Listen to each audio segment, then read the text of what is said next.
Hey guys, what's up? Welcome back to the channel. If you cannot tell, I'm recording like 10 videos. I got my tank top, Murder It, on deck. I got my hat, America for America. And we down here in the South, down here in Maine, where you can get tied to Uncle Orville's boat and dragged through the swamp to put out that butt fire. Sure enough, bailiff. All right. I'm sorry, I had to get that out of my system. Anyway, hope you guys are having a great day. I want to talk to you about something quick. And I know I've been ranting. I'm not going to rant, even though I feel the urge to. The urge is killing me. I got to get in there. I got to tell you what I'm thinking. If you don't want to listen, click off because someone else do. I'm just kidding. All right, it's out of my system. I'm done.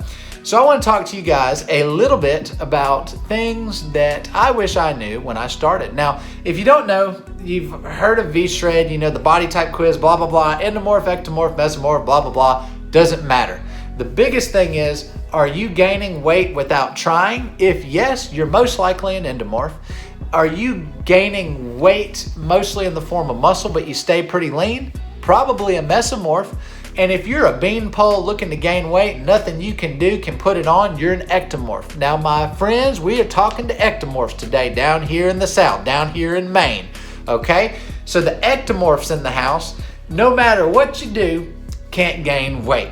And that's who I'm concerned with, because looking at me, your boy here, I'm an ectomorph. And not only am I an ectomorph, it would drive you crazy if you realized how many calories it takes for me to gain a pound of weight. Now, most people, when they're up in the 200-pound range, they eat around 4,000 to 4,500 calories, okay?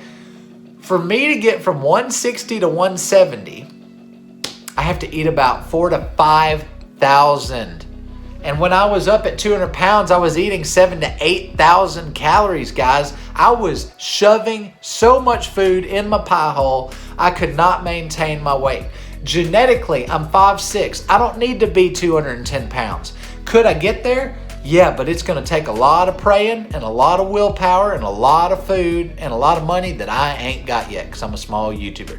So this is for the ectomorphs. Now, if ectomorph is your deal and that is your name, that is your grill, then we need to discuss what is your plan of action to get bigger. And in previous days, I'm talking my first 10 years of bodybuilding, I honestly believe that if I recovered better, if I drank more water, if I rested better, if I ate more protein, that was the answer.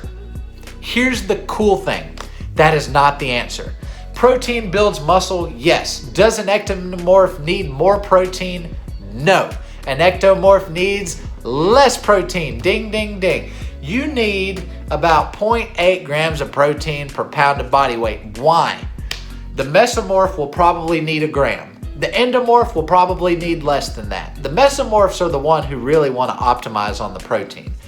But you get to a point as a natural lifter where protein does not matter. Science has shown that 0.7 to 0.9 is the most optimal range, whether natty or not, for protein synthesis, regardless. So stick within that range. You don't have to do 1 gram. You can do 0.7.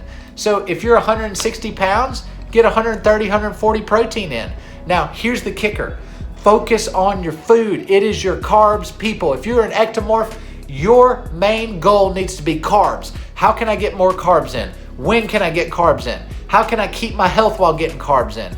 These are the questions you're going to have to answer. It is not going to come down to lifting weights. It is not going to come down to your recovery.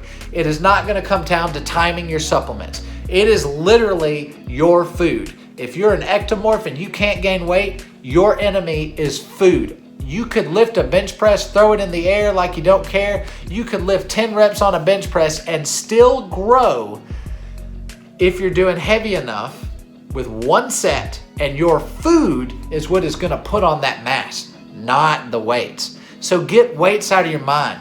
Get good at lifting weights. That's part of the equation. But if you're really wanting to make progress as a natural fast, you got to be okay with putting on a little fat. And to put on a little fat, you got to up your carbs. For an ectomorph, your carbs are #1 priority. If you are not gaining weight, you are not eating enough carbs. End of story. Ectomorphs go through carbs like a pig goes through slop. You're going through it, and you're going through it fast. Something I wish I knew was that I was an ectomorph. I had no idea why people, like my 220-pound friend, he eats 3,000 to 4,000 calories and he gains weight. He's probably an endomorph. He gains weight effortlessly, and he gains it in muscle. He beefs up so fast. I try to eat with him. I eat 3,000 or 4,000 calories. Guess what? I don't gain a lick of weight. I lose weight. Why? Because my metabolism is insanely high because I'm an ectomorph. I process carbs so efficiently that it takes eons more carbs for me to get the same result that he would get at 200 pounds, and I'm 160. So the name of the game is how much can you eat, how can you get more in, and how can you space those carbs out throughout the day. Now here's something that you didn't know that I'm going to tell you. There's 3 times you want to get in the most carbs. So let's say I need 400 carbs for the day. Let's just, 400 carbs, okay? There's 3 times you want to get in those carbs and space them out. The highest carb meals of your day. If it were me, I would do the following. If I ate 5 meals in that day, the 3 most important: breakfast, number 1, pre-workout, number 2, and post-workout, number 3. Those 3 should have 80% of all of your carbs for the most part. What I mean by that is 400 carbs, I would have 100 carbs for breakfast with proper protein.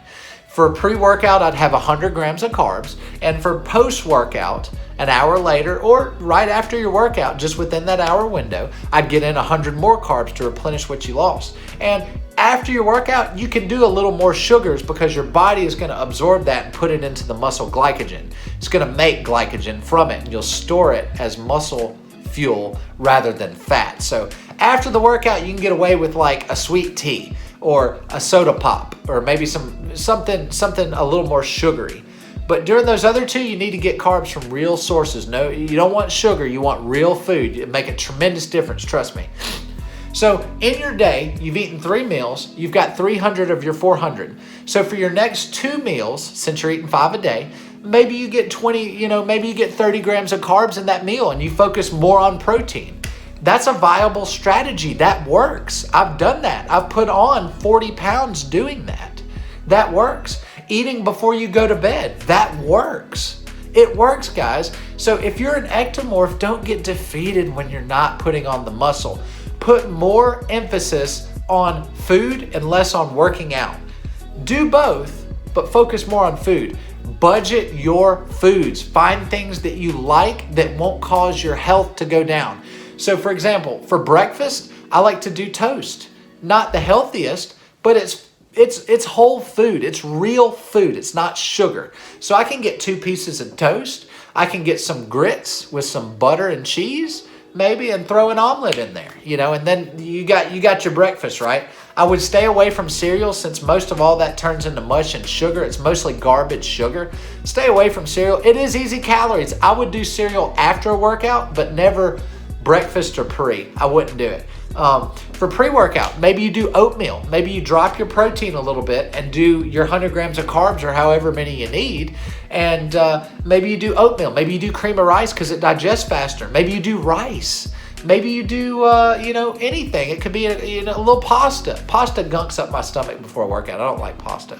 Maybe after a workout or before bed, I'll do pasta. But I don't like pasta generally, but it's a great source of carbs. But you see what I'm saying. You just get your carbs in, okay? Doesn't matter how you do it. Make sure they're healthy. And, don't be afraid to do a lot of carbs, little protein. And then for your lower carb meals where you need 30 grams, get 30 grams and up your protein just so you're getting your full total. But it's not that hard, guys. If you're an ectomorph, I hope this blesses you because this is stuff I wish I knew. And it took me 15 years to figure it out, guys. So hope this blesses you. Hope you guys have a wonderful day. Don't forget to comment down below your thoughts and feedback. I read every comment and respond to them all. Like the video because it was a banger. I'm telling you it's a banger. Like the video, okay? It's a banger. Anyway, subscribe to the channel. Would love to see you back. Each and every one of you are so special. And thank you so much for 200 subscribers. Never dreamed of it possible. And we're actually here. So again, thank you guys. Going to be doing a 200 subscriber, I guess, a weightlifting video. I don't know. I'm figuring something out. Anyway, guys, I'll catch you on the next one. My wife just got home, and I got to eat me something before I work out. All right, guys, take care. See you later.